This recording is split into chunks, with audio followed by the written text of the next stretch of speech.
जगत्याय नमः शवाय च प्रतिशवाय नमः आसुसेनाय आसुरदाय नमः सोराय च नमो वर्मिने च वरुणिने च नमो वृद्धिने च राजिने च नमः सुदाय च सुतसेनाय च हर नमः पार्वती पतये महादेव नुगज शिवने पोट्री नाटवर्पुंजनेवा पोट्री बत्तुरयन्दाय पोट्री कण्णुरवाणाय पोट्राय गणहत्तिरले पोट्री मलयाने पोट्री पोट्री विलाम्बल நமது கருணதே வடிவமாக விளங்கக்கூடிய வரசக்தி விநாயகப் பெருமானுடைய பேர் அருளினாலே அட்டபந்தன மகா கும்பாபிஷேகம் என்று சொல்லக்கூடிய மகோன்னதமான நிகழ்வு சிறப்பான முறையில் நடைபெற்ற இன்றைய தினம் வார்ஷிக மகோத்சவம் என்று சொல்லக்கூடிய வகையை முதலாம் ஆண்டு விழா சம்பத்சராபிஷேகம் அப்படின்னு பேர்.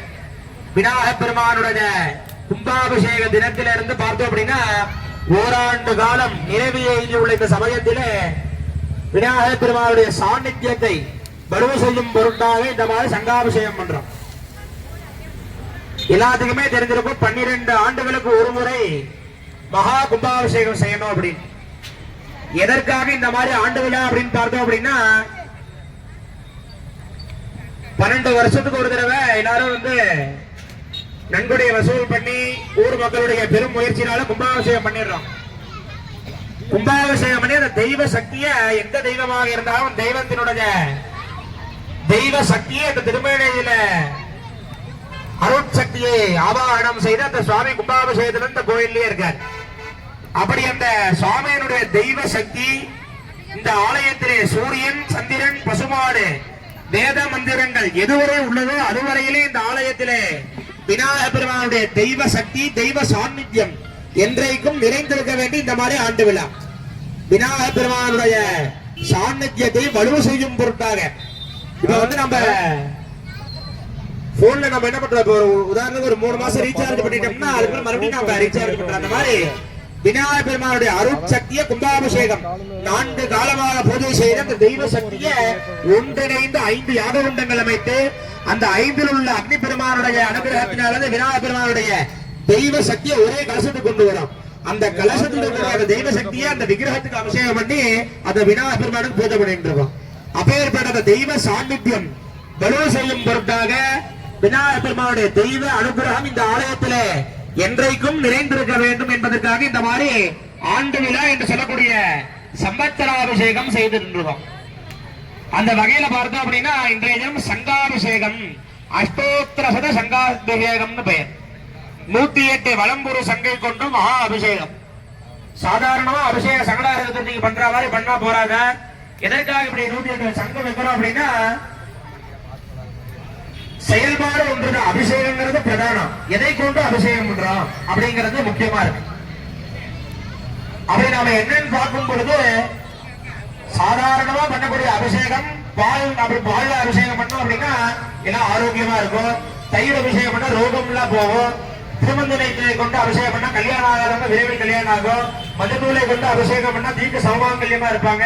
அரிசி மாவை கொண்டு அபிஷேகம் பண்ணா தொழில் மேன்மை பெறும். அந்த மாதிரி சாதாரணமா பண்ணக்கூடிய அபிஷேகத்துக்கு ஒவ்வொரு விதமான பலன்கள் சொல்லியிருக்காங்க. ஆனா சங்காபிஷேகம் அப்படிங்கிறது பார்த்தோம் அப்படின்னா 12 ஆண்டு காலம் இடைவிடாது காலை மாலை சிவாலயத்திற்கு சென்று நெய் தீபம் ஏற்றி வழிபட்டால் என்ன ஒரு பயனோ ஒரு கும்பாபிஷேகத்தை ஒரு சங்காபிஷேகம் ஒரு சண்டி ஹோமம் போன்றவற்றை பார்ப்பதினாலே 12 ஆண்டு காலம் காலையிலும் மாலையிலும் இடைவிடாது ஆலயத்திற்கு சென்று தீபம் ஏற்றி வழிபட்டால் என்ன ஒரு பயனோ அது ஒரு கும்பாபிஷேகம் ஒரு சங்காபிஷேகம் மண்டலாபிஷேகம் சண்டி ஹோமங்களை பார்ப்பதினாலே அந்த ஒரு பலனானது யார் யாரெல்லாம் கோயில் அந்த அன்னைக்கு சுவாமியை தரிசனம் பண்றாங்களோ அவளுக்காக கிடைக்கும் சார்ந்தோம்.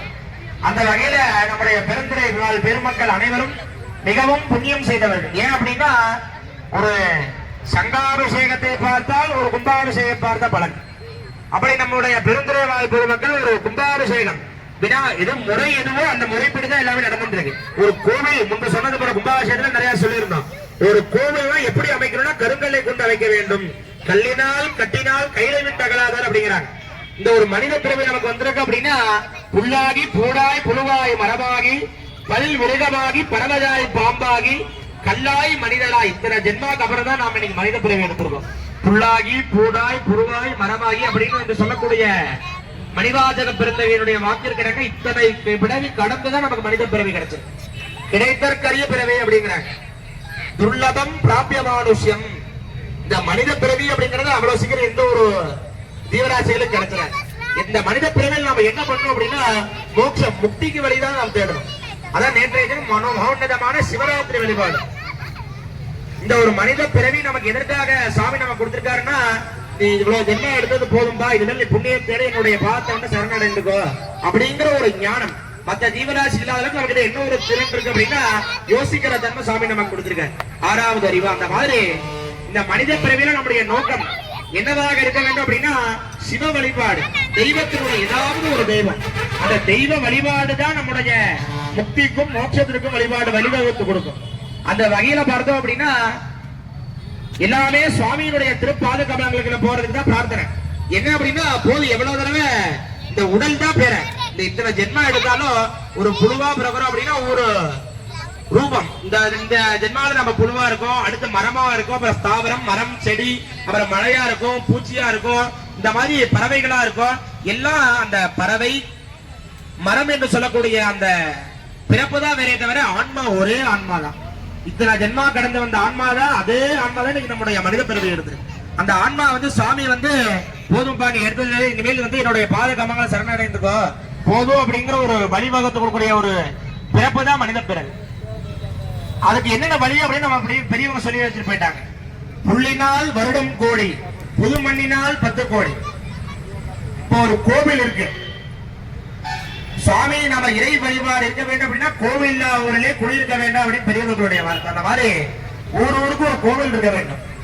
அதனாலதான் பார்த்தோம் அப்படின்னா எல்லா இடங்களிலும் பல்வேறு வகையான ஆலயங்கள் அமைக்க பெரியவங்க எல்லாம் முன்னாடி ஸ்தாபனம் செய்யறாங்க. அப்படி இப்போ ஒரு இருக்கக்கூடிய காலகட்டத்தில் எல்லாம் சிறப்பா செய்யறோம்னா ஒரு 1000 சோழ மன்னர்கள் ஆட்சிக்கு முன்பாக பார்த்தோம் அப்படின்னா கோவில் கட்டணுங்கிற என்ன மனசுல இருக்கு, ஆனா அதுக்கு உண்டான பொருள் கிடையாது.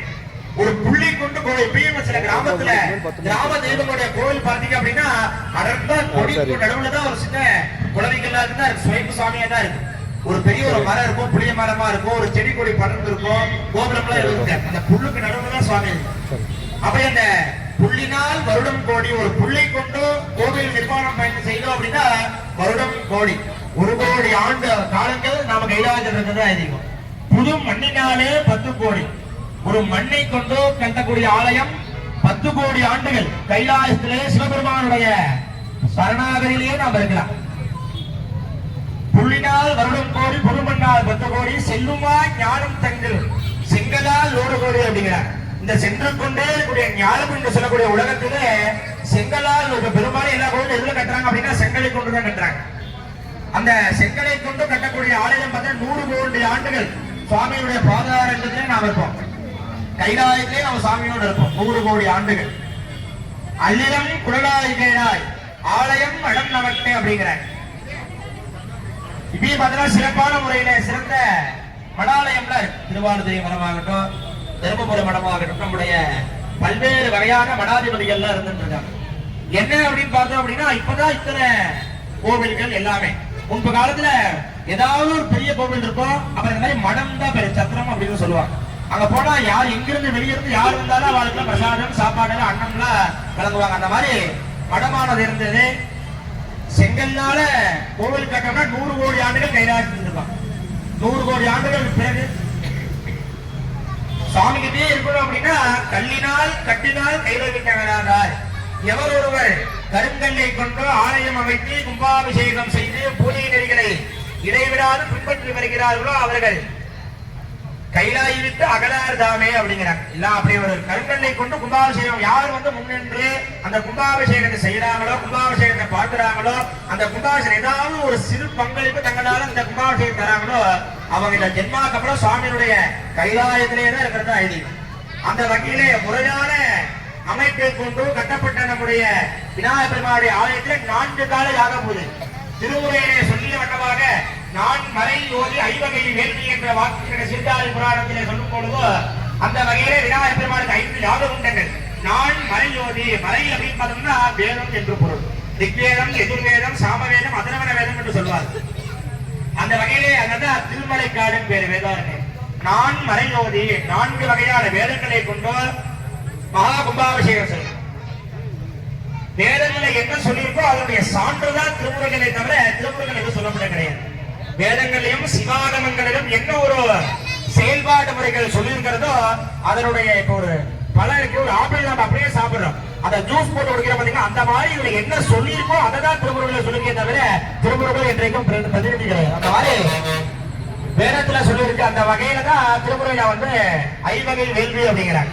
அந்த வகையில விநாயகர் பெருமானுக்கு 5 யாக குண்டங்கள் அமைத்து சிறந்ததோட முறையிலே அஷ்டவத்திர மகா கும்பாபிஷேகம் செய்து உத்தம மண்டலாபிஷேகம் சொல்ல 48 நாட்கள் 12 நாள் பண்றதா 24 நாள் பண்றதா அப்படிங்கிற ஒரு பேச்சுவார்த்தையில விநாயகர் பெருமான் 48 நாள் கொண்டு வந்தார். அப்படி விநாயகர் பெருமானை திருவண்ணால 48 நாள் மண்டலாபிஷேகம் செய்திக்கப்பட்டு இன்றைய தினம் முதலாம் ஆண்டு விழா அப்படின்னு. அப்படி இந்த சங்காபிஷேகம் சங்கு எங்கிருந்து வந்திருக்கோம்? சங்கு அப்படின்னா தேவர்களும் அசுரர்களும் சாகாரம் எல்லாத்துக்குமே ஒரு ஆசை தான், நாம இந்த சாகாம இருக்கணும் அப்படின்னு தேவர்களுக்கும் அசுரர்களுக்கும். ஏன் அப்படின்னா சாமியினுடைய எல்லாமே ஒரு சாமியுடைய திருவிளையாடு. அந்த மாதிரி தேவர்களுக்கும் அசுரர்களுக்கும் போட்டி. அந்த அமிர்தம் சாகாவரத்தை முக்தி இல்லாத ஒரு நிலை, சிரஞ்சீவியா எண்ணிக்கக்கூடிய ஒரு நிலையை தருவது அமிர்தம்னு பேர். முன்பொரு காலத்திலே பார்க்கடலை வாசுகி என்ற பாம்பை கொண்டு மேருமலையினாலே தேவர்களும் அசுரர்களும் அந்த மலையை மத்து மாதிரி பயன்படுத்தி அந்த பாம்பை கொண்டு பார்க்கடலை கடையிறாங்க.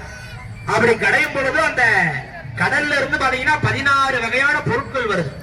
அந்த கடல்ல இருந்து வந்தக்கூடிய அனைத்து பொருட்களுக்கும் ஐஸ்வர்யம் அப்படின்னு பேர். 16 வகையான ஐஸ்வர்யங்கள் அப்படின்னு பேர். முதலாவதாக பார்த்தோம் அப்படின்னா விஷம் வந்துருது அந்த கடல்ல இருந்து. ஏன்னா ஒரு நல்ல காரியத்தவங்கன்னா நிறைய தடவை வருது. அந்த மாதிரி அந்த விஷத்தை சாமி என்ன பண்ணிடுறாருன்னா சாமி வந்து விஷத்தை அப்படியே சாப்பிட்டுறாரு. அம்பாள் வந்து சுவாமியினுடைய உடம்புலதான் இந்த 14 லோகம் அனைத்து ஜீவம் எல்லாமே சுவாமி தான்.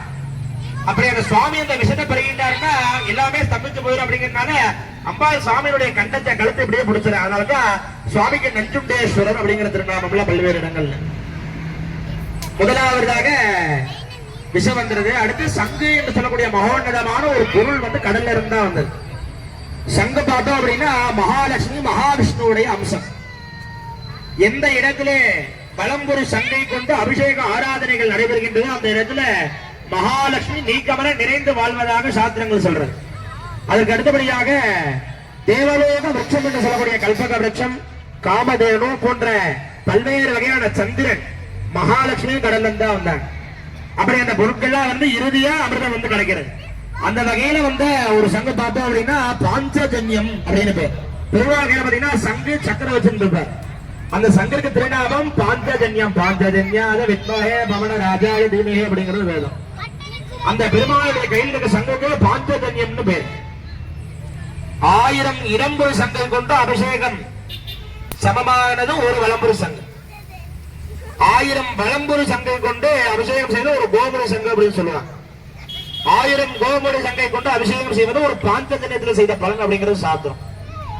அந்த வகையில எந்த இடத்துல சங்கல தீர்த்த வச்சு அபிஷேகம் பண்றோமோ அந்த இடத்துல மகாலட்சுமி அம்பிகை குடியிருக்கிறதா இருக்கிறதுனால நம்ம வீட்டுல எல்லாம் பார்த்தா சில பேர் சங்கம் வச்சுருப்பாங்க.